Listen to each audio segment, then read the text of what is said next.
지난 수요일 날 저녁 때 전했던 말씀이 있었습니다. 열매 맺지 못하는 무화과라는 말씀이었는데 그 말씀을 그날 제대로 잘 전달하지 못한 것 같아서 오늘 다시 전하려고 하다가 갑자기 말씀을 변경하게 되었습니다.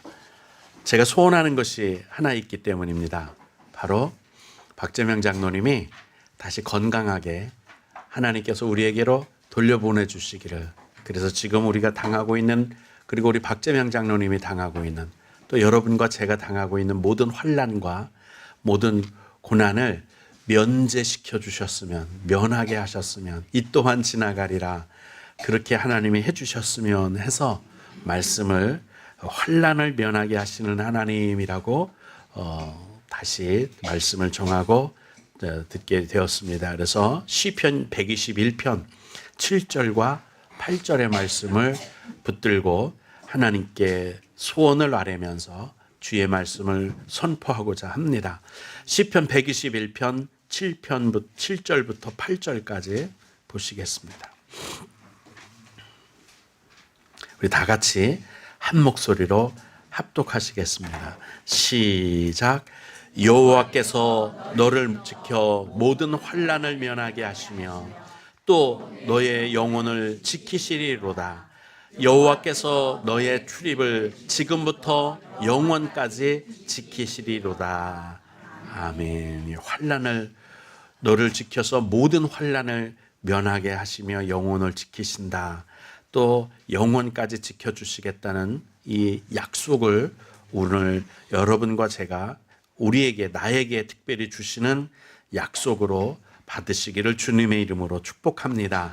그래서 오늘 환난을 면하게 하시는 하나님이라는 말씀으로 우리가 주의 은혜를 힘입고 주의 말씀의 능력을 붙들고, 그리고 주께서 우리에게 주신 약속을 당당하게 주님 앞에 드려서 주님 약속한 대로 우리를 이 환난에서 면제시켜 주세요 하고 말씀을 드리고자 합니다.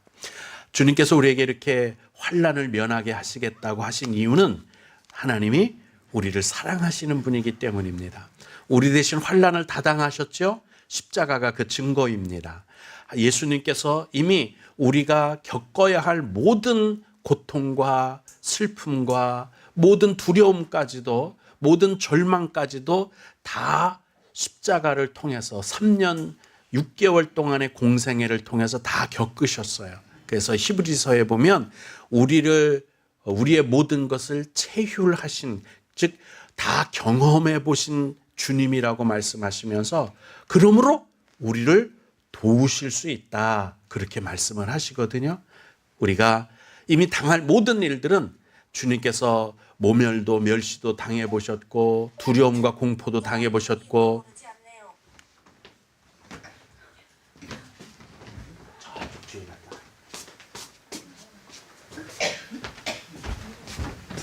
이미 다 당해보셨기 때문에 우리의 형편을 아시고 우리의 심정을 다 알고 계십니다. 여러분, 이건 나만 겪은 일이지, 나만 겪은 일이야, 나 외에는 이런 고통을 당한 사람이 없어 싶지만 주님은 우리의 모든 경험을, 모든 고통을 다 경험하셨다고 말씀을 하십니다. 그래서 신명기 15장 1절에 우리의 빚진 것, 우리의 모든 삶 가운데서 필요한 것들을, 심지어 자신이 노예가 되었을지라도 매년 7년 끝에는 면제해 주라고 말씀을 합니다. 신명기 15장 1절, 2절, 3절을 보면 면제해 줘라. 심지어는 7년의 마지막, 그러니까 7, 7이 49 희년이라고 하거든요. 50일 되는 날에는 노예로 팔려갔던 사람, 노예로 부렸던 사람들도 다 자유를 주어서 보내라고 말씀을 합니다. 이렇게 안식년이 되면 모든 빚을 탕감하고 면제해 주도록 주님께서 말씀을 하신 거예요. 시편 50편에도 같은 말씀을 합니다. 환난 날에 나를 부르라. 왜요? 너를 건지겠다. 바로 환난을 면해 주시기 위해서 환난 날에 나를 부르라고 말씀을 하고 있습니다. 여러분 어떤 고난을 당하고 계신가요? 어떤 환난이 있으신가요? 내가 도저히 감당할 수 없는 낙담하는 일이 있으신가요? 그러면 환난이 아닙니까? 그것이 고난이 아닙니까? 그 환난 날에 고난 당하는 중에 하나님을 부르시면 하나님이 면제시켜 주겠다, 너를 건져내 주시겠다, 지나가게 하시겠다 하고 말씀을 합니다. 그렇게 주님의 도우심을 받고 구원을 받은 우리가 하나님 앞에 내가 내 인생을 다시 수축해 주신, 다시 세워 주신, 내 인생을 다시 주님의 은혜로 아름답게 건강하게 만들어 주신 하나님을 향하여 당연히 하나님의 영화로움을 모든 사람들에게 고백하고 간증할 수 있을 것 아닙니까?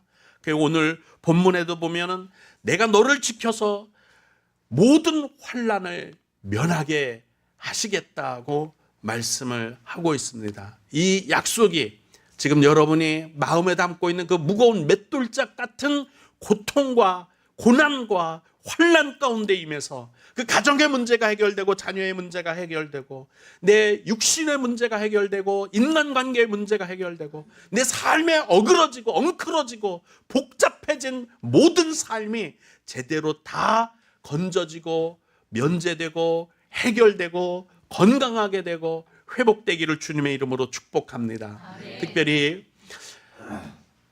중환자실에서 지금 어떻게 생방송으로 예배를 드리시고 있으려나 모르겠네요. 우리 박재명 장로님 지금 겪고 있는 그 환난을 주님께서 면제해 주시기를 주님의 이름으로 축복합니다. 아멘. 나사렛 예수의 이름으로 명하노니 악한 질병아 감기야 열병아 떠나갈지어다. 아멘. 박재명 장로로부터 떠나갈지어다. 아멘. 건강한 모습으로 주께서 돌려보내시기를 간절히 간구하고 원하나이다. 주여 돌려보내 주시옵소서. 아멘. 시편 121편에도 이렇게 말씀합니다. 여호와께서 너를 지켜, 오늘 본문 말씀이네요, 모든 환난을 면하게 하시며 또 내 영혼을 지키시리로다, 이렇게 말씀을 합니다. 여러분 이 말씀 시편을 찾아보시면 이 시편 관주에 이렇게 쓰여 있습니다. 그 첫머리에 보면 성전에 올라가는 노래. 예전에도 구약시대에도 예배를 드리러 성전에 올라갔었어요. 성전에 올라갈 때는 찬송을 불렀습니다. 지금만 찬송이 있는 게 아니고 그때도 찬송이 있었단 말이죠. 그게 보면 다윗도 솔로몬도 또 많은 사람들이 시를 써서 하나님 앞에 찬송을 불렀습니다. 그러다가 이 찬송이 초대교회에 오면서 이 노래가 사람의 감정을 많이 좌우하게 되니까 이 노래를 통해서 잘못된 이단들이 나와서 자기 최면 거는데, 자기 위안하는데 이 노래를 사용하기 시작하니까 예배 시간에 노래 부르지 마, 찬송 부르지 마, 잘못되게 찬송하지 마 해서 찬송이 없어졌던 때가 있었어요. 찬송을 못 부르게 되니까 그래도 찬송은 해야 되잖아요. 그래서 뭘 찬송으로 대신했느냐 하면 교동문으로 찬송을 대신했어요. 노래 없이 가사만 불렀던, 가사만 이렇게 했던 거지. 그게 교동문으로 남아있는 거예요. 그러다가 예배는, 이스라엘의 거룩하신 하나님은 어디에 계신다고요? 찬송 중에 거하신다고 말씀하셨는데 찬송이 없으니까 예배가 안 되는 거예요. 찬송을 하나님께 부르고 우리 고백을 하고 싶은데 내가 기쁨과 감사가 있다는 걸 하나님께 뭔가 고백해야 되는데 그 고백의 가장 좋은 방법이 찬송밖에 없어요. 기도를 할 때도 우리가 곡조를 붙여서 기도하는 것이 찬송 아닙니까? 이것이 꼭 있어야겠는데 이 이단들이 자기 최면, 자기 만족, 자기 위로를 하는데 이 찬송을 잘못 사용하고 하나님께 영광을 돌리는 찬송을 자기 위주를 위한 찬송을 하는 것 때문에, 부작용 때문에 멈추게 했는데 하나님께 찬송하는 건 해야겠더란 말이에요. 근데 다시 그 찬송을 부르려고 보니까 악보가 없는 거예요. 어떻게 불렀는지 알 수가 없는 거예요. 그래서 교동문은 찬송이 되지 못하고 부랴부랴 핸델, 베토벤, 모차르트 이런 많은 음악의 거장이 나타나는 1800년대, 1600년대 이때부터 다시 막 우리 뭐 기독교라고 하는 것에서 천주교에서는 찬송을 아무나도 못해요. 거기서는 찬송이 없어요. 여기서부터 기독교가 찬송을 부르기 시작했습니다. 그래서 제가 독일, 스위스, 또 체코 이런 데 가서 보면 처음에는 성당이었던 곳이 교회로 바뀌고 그곳에서 성가대를 하셨던 성가대장들을 하셨던 많은 사람들이 지금 말하는 교향곡을 또는 많은 음악을 만드셨는데 그게 알고 보니까 성가대가 그 주에 불러야 할 노래를 불렀던 것이 그렇게 유명하게 된 것들을 보게 되었습니다. 그래서 예전 거는 그대로 두고 지금 급격하게 한 1990년대, 1900년대를 들어서면서 이제 또 찬송가 외에도 복음성가, 예전처럼 시편으로 또 성경에 있는 은혜되는 말씀을 찬송 악보를 덧입혀서 찬송을 부르게 되었던 겁니다. 찬송을 부르고 하나님 앞에 나아가서 예배한, 그래서 시편의 121편에도 성전에 올라가는 노래 이렇게 쓰여져 있는 거예요. 시편을 읽다 보면 성전에 무슨 악기에 맞춰서 부른 노래 뭐 이렇게 쓰여져 있는데 그 악보는 우리가 같이 모르잖아요. 이제 모르는 찬송이 되어버린 단순히 그냥 시로 남은 시편이 되어버린 거죠. 그런데 여기서 우리가 알아야 할 것이 하나 있습니다. 환난을 당하십니까? 고난이 있고 마음에 큰 고통이 있습니까?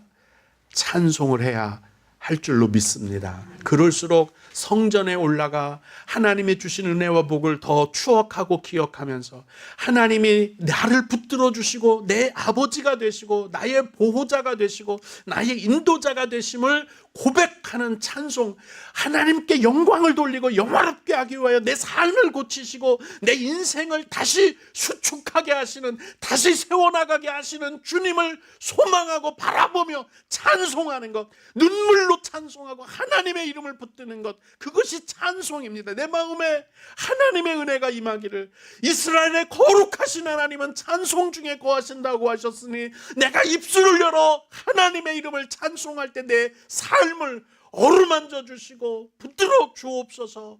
성전에 올라가는 것을 멈추지 말아야 합니다. 사람들은 편안할 땐 그나마 교회 나오는데 환난을 당하면 주저앉아서 교회 나가는 것을 잊어버리는 사람들이 있어요. 또는 어떤 사람들은 문제가 해결되고 좀 살만하니까 교회를 열심히 다니다가 주저앉아서 자기 볼일 보느라고 미루었던 일들 하느라고 교회를 등한히 하는 사람들이 있어요. 이런 사람들을 냉담하다, 또 마음이 식었다, 시험 들었다, 좌절 이렇게 말을 하는데, 그렇게 하면 다시 다람쥐 쳇바퀴들도 다시 환난이 닥칠 수밖에 없는 거 잘 아시잖아요. 우리가 겪어봤던 일 아닙니까?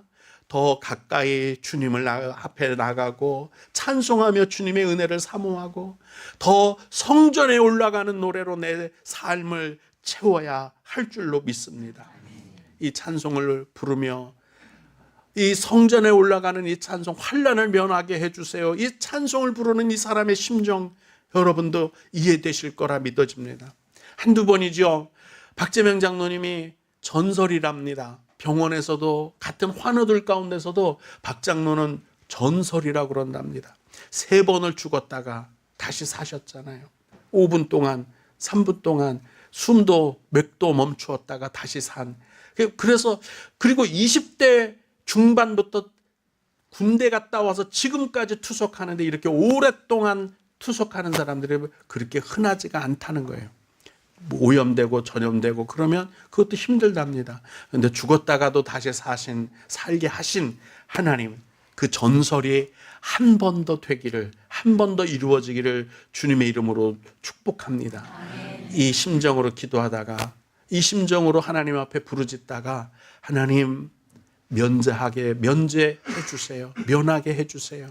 그렇게 한 사람을 위해 기도하다 보니까 우리 성도님들 한 사람 얼굴이 한 사람 한 사람 이래 주마등처럼 지나갑니다. 다 고통이고 사는 게 다 어렵고 힘겹고 답답하고 정말 숨이 막힐 정도로 이런 삶을 견뎌내고 인내하고 이런 삶 가운데서도 우리가 힘을 내고 주의 은혜가 아니면 다 주저앉을 수밖에 없고 절망할 수밖에 없는 인생들을 다 거머쥐고 있는데, 그 삶을 부둥켜 안고 살아가면서 그 침잠한 삶 속에서도 하나님이 붙들어주는 삶에 대한 하나님의 은혜를 힘입어서 다 소망을 붙들고 아멘으로 감사함으로 찬송하고 예배하는 그 아름다운 믿음의 얼굴들을 생각하면서, 그 주마등처럼 지나가는 한 사람 사는 사람의 믿음의 가족들을 보면서, 하나님, 우리 모든 사람들이 면제되게 하옵소서.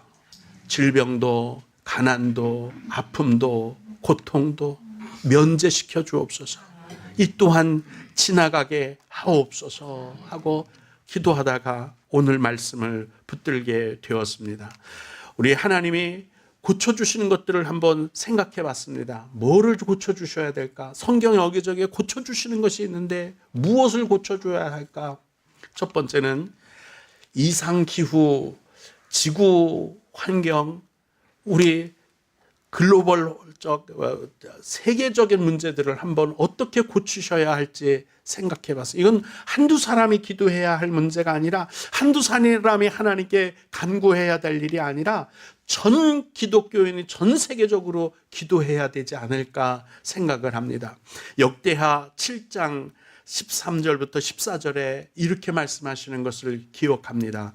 혹시 내가 하늘을 닫고 비를 내리지 아니하거나, 뭔가 하나님이 사람들에 대해 소돔과 고모라를 바라보듯이 가나안 땅의 그 범죄의 현장을 바라보듯이 지금의 현장이 그렇게 되었다면, 하나님이 혹시 비가 오는 것을 닫을 수도 있다는 거예요.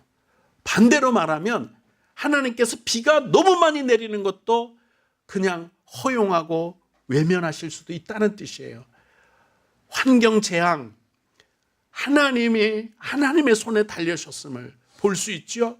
또 혹시 메뚜기들에게 토산을 먹게 하거나, 이건 병충해를 말하는 거죠.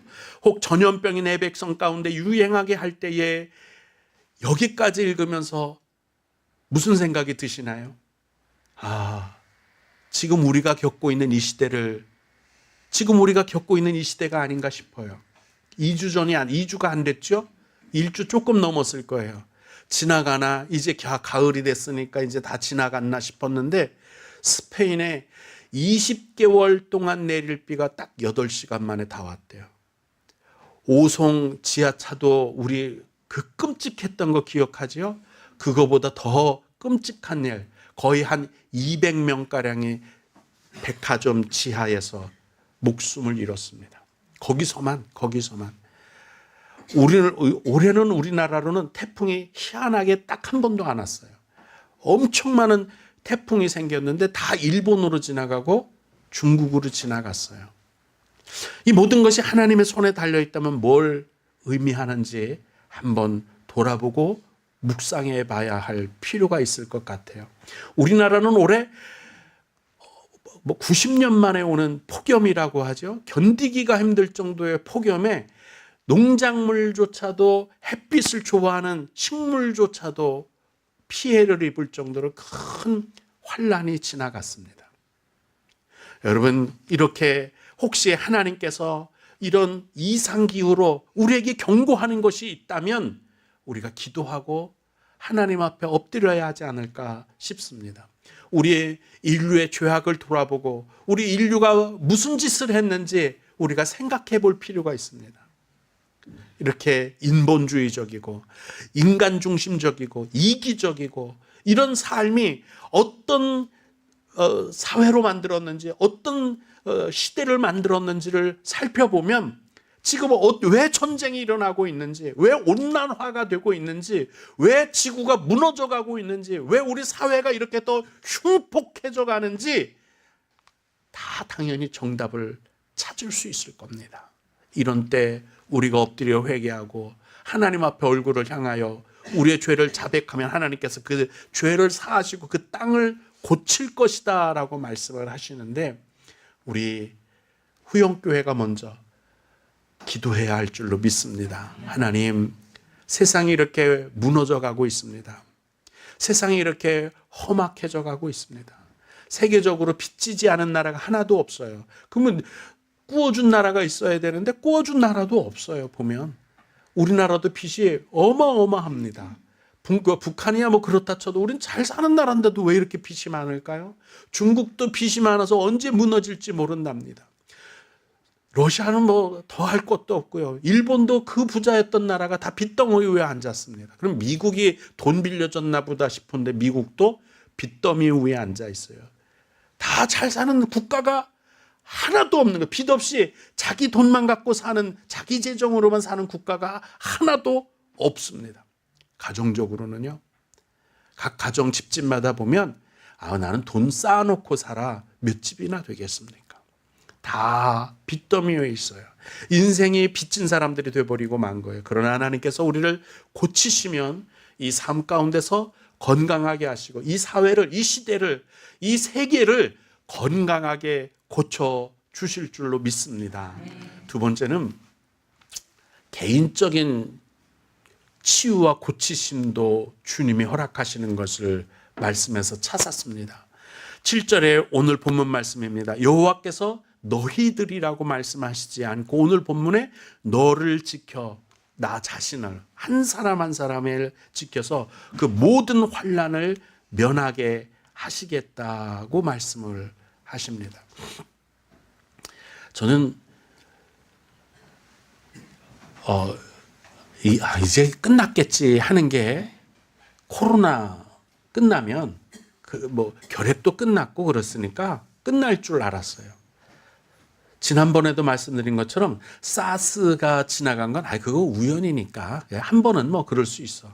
그러다가 코로나로 세계 경제를 완전히 박살을 내버렸습니다.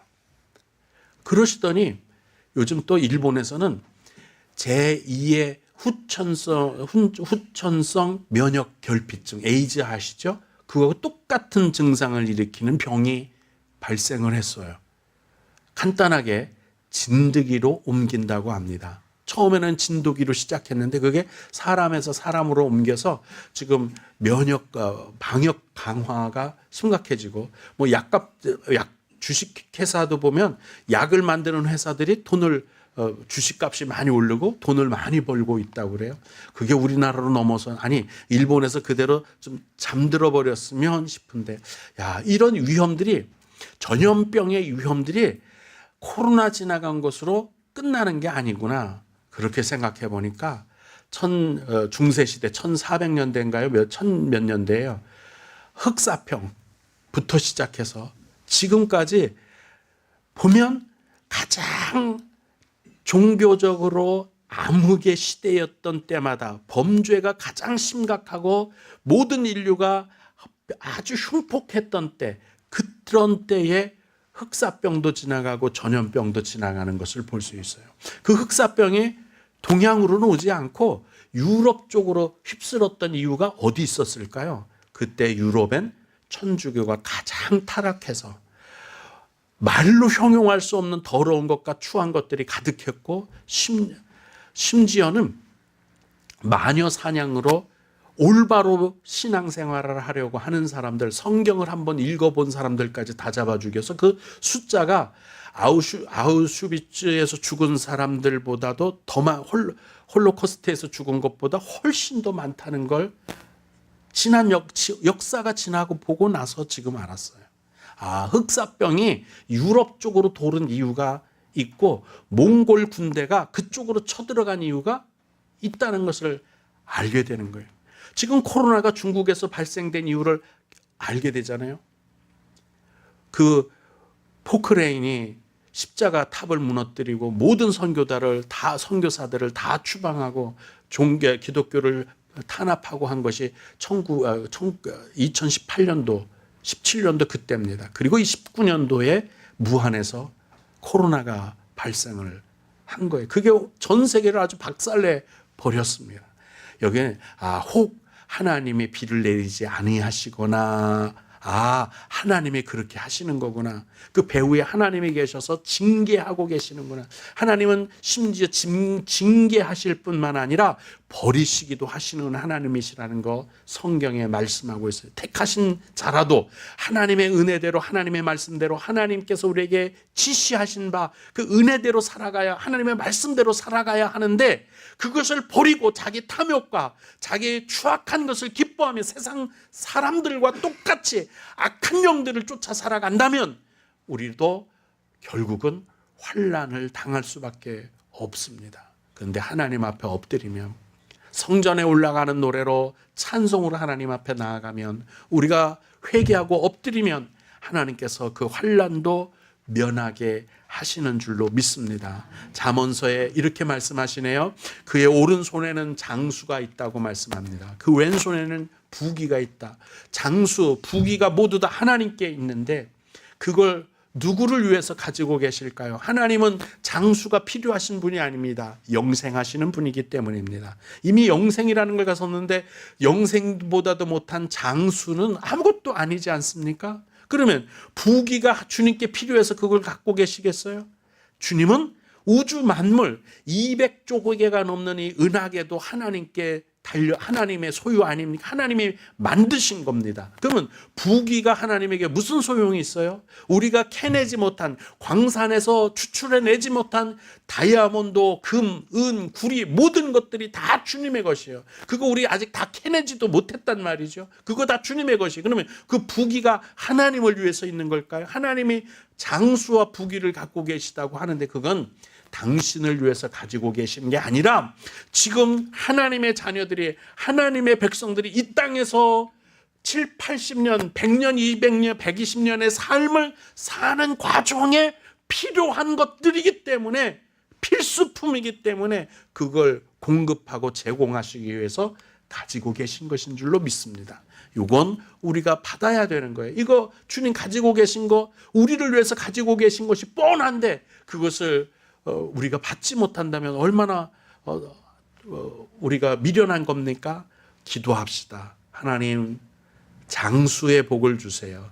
하나님 부귀의 복을 주세요. 우리를 위해서 가지고 계신 거잖아요. 우리를 위해서 들고 계신 거잖아요. 지금 우리에게 건네주세요. 제 삶 가운데 보내주세요. 기도해야 할 줄로 믿습니다. 특별히 오늘 박재명 장로님에게 이 장수의 복이 건네지기를 주님의 이름으로 축복합니다.